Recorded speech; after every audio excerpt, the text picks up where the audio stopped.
Isso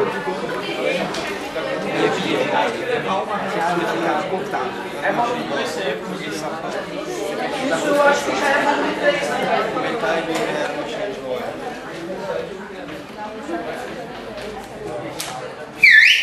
Bom dia, pessoal. Galerinha, o pessoal já percebeu que algumas dessas coisas já foi vista no passado, né? Mais uma deduçãozinha rápida para a gente exercitar o cérebro aí nessa manhã deliciosa para aprender física. E o objetivo de agora é descobrir qual é o desvio que um raio de luz sofre quando ele atravessa uma lâmina de faces paralelas. O vidro, quando ele atravessa uma janela de vidro, a gente quer descobrir qual é o desvio que o raio de luz sofre.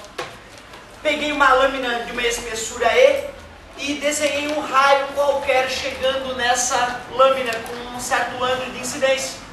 Como o raio vem do ar e vai para o vidro, e a velocidade da luz no vidro é menor que no ar, então o ângulo diminui.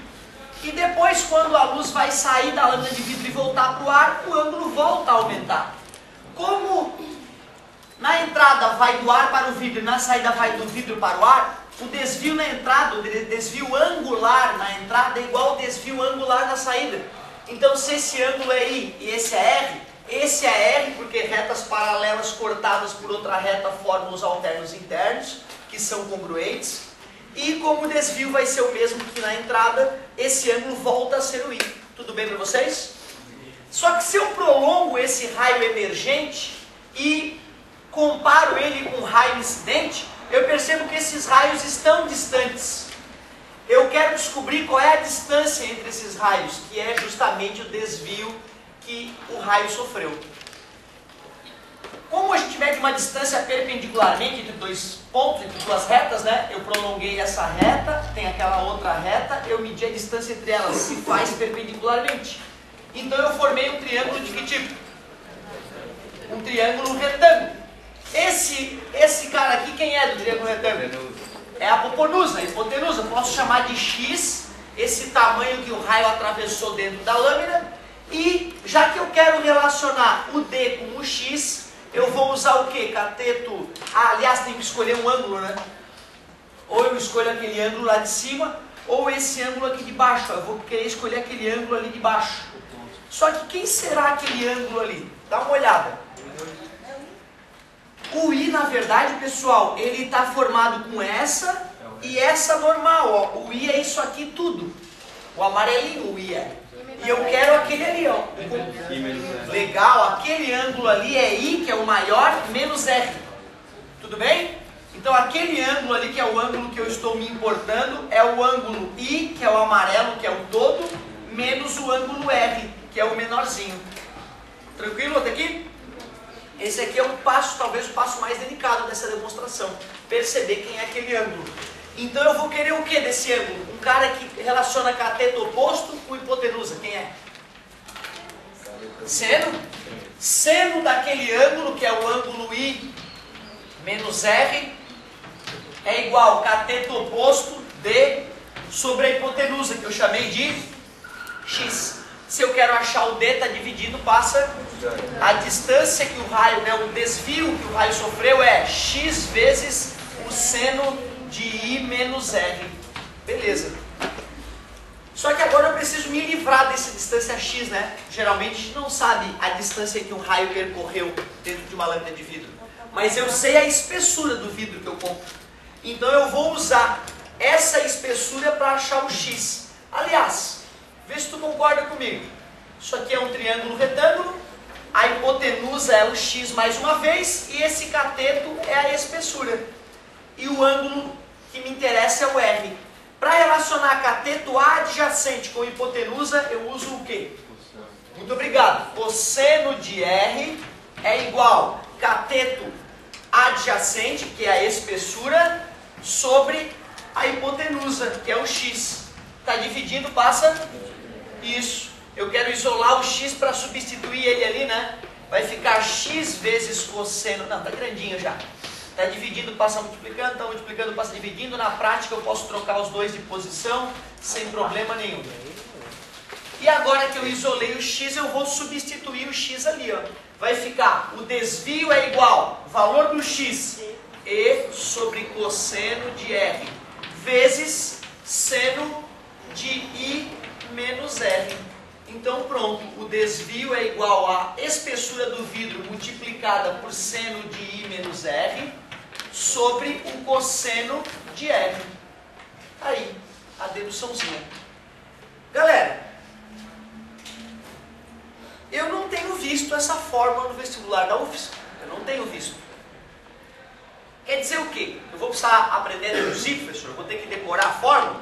Existem essas possibilidades, né, de tu decorar a fórmula ou de tu aprender a deduzir. Porém, o que eu acredito, meu amigo, é que se o cara te der o desenho e te dá o raio chegando, primeiro passo, calcula a refração. N de chegada, seno de chegada, igual a N de saída, seno de saída. Aí tu vai conseguir desenhar esse raio, né? E vai saber esse ângulo. Concorda comigo? Aí vai da tua habilidade de, a partir desse desenho, usar o que tu sabe de matemática, seno e cosseno, e achar o que for pedido ali dentro. Porque pode dar uma louca no cara e o cara te perguntar qual é o tamanho, qual é a distância que o raio percorre dentro do vidro. Ele pode perguntar o valor do X ali que não está na equação, certo? E aí tem que ter matemática básica, ultra básica, né, galera? Seno e cosseno. Tu viu o que eu usei? Eu usei seno e cosseno no triângulo retângulo. Então o objetivo da dedução é mostrar para o aluno um possível raciocínio que ele tenha que enfrentar dentro de um problema, mas não guardar essa fórmula no bolso e sair aplicando ela, certo? Então o mais legal seria estar com uma matemática básica bacana para não ter tanto sofrimento para acompanhar esse tipo de raciocínio. E no dia da prova tu ia fazendo isso não com letrinhas, mas com números já, né? Geralmente deixa a coisa mais fácil, certo? Bom, de qualquer maneira, a deduçãozinha está aí, tem algumas questões da apostila que morrem aplicando ela direto, mas tu não é obrigado a usar ela, tu pode ir fazendo aos poucos, achar primeiro esse tamanho, fazer o teu triângulo retângulo, aplicar seno ou cosseno para achar o lado que está faltando, e assim por diante. Uma outra informação bacana de a gente dar uma olhadinha é aquilo ali, ó. Eu acho que aquele título não ficou legal, de repente seria melhor colocar a distância entre o objeto e a imagem quando este é observado através de uma lâmina de faces paralelas. Mas vou deixar assim mesmo. O deslocamento da imagem ao ser observado através de uma lâmina de faces paralelas. Olha só, mesma situação praticamente, mesma situação. A lâmina de vidro de espessura E, um objeto que será observado através dessa lâmina e o observador do outro lado. Se eu for traçar alguns raios oriundos do objeto, os raios que saem do objeto primeiro vão diminuir de velocidade e se aproximar da normal, e depois vão se afastar da normal. Se eu prolongo esses raios que emergiram, né, do vidro, aqui eu forcei a barra para a imagem não ficar muito distante, esse raio aqui também eu tirei demais a posição dele. Mas o que fica nítido, galera, é que se a gente prolonga os raios emergentes, a imagem fica muito mais à frente de onde o objeto está. Então sempre que tu está vendo alguém através de um vidro, tens a impressão de que a pessoa está mais próxima do que de fato ela está. Claro que essa diferença está relacionada com a espessura do vidro. Então um vidro muito espesso, como o de um carro blindado, dá uma diferença considerável. Agora, um vidro fino de um carro normal ou de uma janela de uma casa normal, a diferença é imperceptível, vai ser uma diferença de milímetros, certo? Então tu não vai perceber, opa, estou vendo distorcido, tá? Mas é importante saber calcular essa distância. Coincidentemente, a imagem acabou batendo bem na espessura do vidro no meu desenho, né? Não quer dizer que isso sempre vai acontecer, geralmente ela fica bem pouco afastada do objeto. Eu exagerei nos desvios para que ficasse claro o fenômeno. Como é que se calcula esse desvio? Essa diferença entre objeto e imagem? Mais uma vez tem a ver com a espessura do vidro. Vidros mais grossos geram um desvio maior. E basta multiplicar isso por 1 menos 1 sobre N. O que é o N mesmo, galera? O índice de refração do vidro que compõe a lâmina. Essa dedução serve considerando que o ar é o meio onde o vidro está embebido, certo? Essa dedução é um pouquinho mais trabalhosa e por isso mesmo a apostila acha desnecessário que a gente vá a fundo. Claro que se alguém tiver interesse, a gente pode futuramente desenvolver ela. Essa parte complementa o final da última aula, né? No final da última aula a gente já estava trabalhando profundidade aparente, né? Deduzimos a fórmula da profundidade aparente. falamos num caso de refração múltipla, né? Várias lâminas diferentes sofrendo várias refrações. E essa formulazinha fecha essa parte. Só que agora vem aquela parte bonita de prismas ópticos, lembra? No ano passado a gente já fez esse primeiro estudo de prismas. E vale a pena tu prestar atenção aqui como é que vai ocorrer a montagem do prisma, porque eu lembro que quando eu vi no segundo ano o prisma eu fiquei apavorado. Eram tantas letrinhas diferentes, eu achava que eu tinha que decorar tudo aquilo, né? E na verdade não, a gente só tem que ter um pouco de bom senso de refração para poder entender bem o prisma. E claro, lembrar de alguns detalhes de matemática básica, né? Tipo, a soma dos ângulos internos de qualquer triângulo. Essa é uma informação que eu vou precisar já. Vamos dar uma olhadinha em prismas.